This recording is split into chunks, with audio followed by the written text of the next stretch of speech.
કેમ લાગી રહી છે? વિશ્વમાંથી જ્યારે પ્રોજેક્ટ શરૂઆત થઈ છે ત્યારથી સતત અમારી નજર હતી એના પર.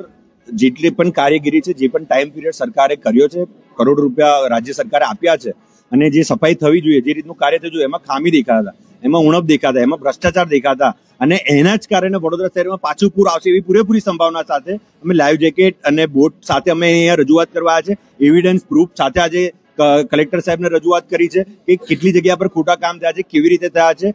જે 75 કરોડ રૂપિયા 24 કિલોમીટરના કોર્પોરેશન સફાઈ કરે છે, એ જ 24 કિલોમીટરની સફાઈ સિંચાઈ વિભાગ 25 કરોડમાં કરે, તો 50 કરોડનો ડિફરન્ટ ક્યાંથી આવે?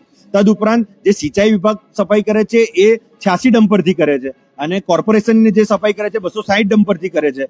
તો આટલો ઓછા સાધનનો ડિફરન્ટ પણ કેવી રીતે આવે છે? જ્યારે સફાઈ તો 2 કિલોમીટર સરખા છે, 2 નદી, પ્લસ કે કોર્પોરેશન અબજો રૂપિયા ખર્ચીને જ્યારે કોર્પોરેશનનું કાર્ય સુંદર રીતે કરે, પણ જો સિંચાઈ વિભાગ પોતાનું કાર્ય નહીં કરે તો એ પાણી આગળ જવાનું જ નથી. એટલે ગેરરીતિ સિંચાઈ વિભાગ કરી રહ્યું છે, પાલિકા કરી રહ્યું છે? પાલિકાએ કરી રહ્યું છે અમુક જગ્યા પર, ને મોટા ભાગની ગેરરીતિ સિંચાઈ વિભાગે કરેલી છે. જે સિંચાઈ વિભાગે કામગીરી થવી જોઈએ એ કામગીરીમાં ગેરરીતિ સિંચાઈ વિભાગે કરેલી છે, પૈસાની ગેરરીતિ પાલિકાએ કરેલી છે. બે જગ્યાની મિલીભગતને કારણે જ કંઈક ને કંઈક વડોદરા શહેરમાં પાછું પૂરવાનું. પાણીનું પહેલું કામ એમનું ખતમ પણ થઈ ગયું. તદુપરાંત કોર્પોરેશન તો ઘણા ટાઈમથી સાફ સફાઈ કરી રહી, હજુ એમની સાફ સફાઈ પૂરી નથી થઈ. તો આ ગેરરીતિ સંપૂર્ણ છે, તમામ જગ્યા પર ભ્રષ્ટાચાર દેખાય છે. સંપૂર્ણ વિગત સાથે એવિડન્સ સાથે આજે રજૂઆત કરી છે.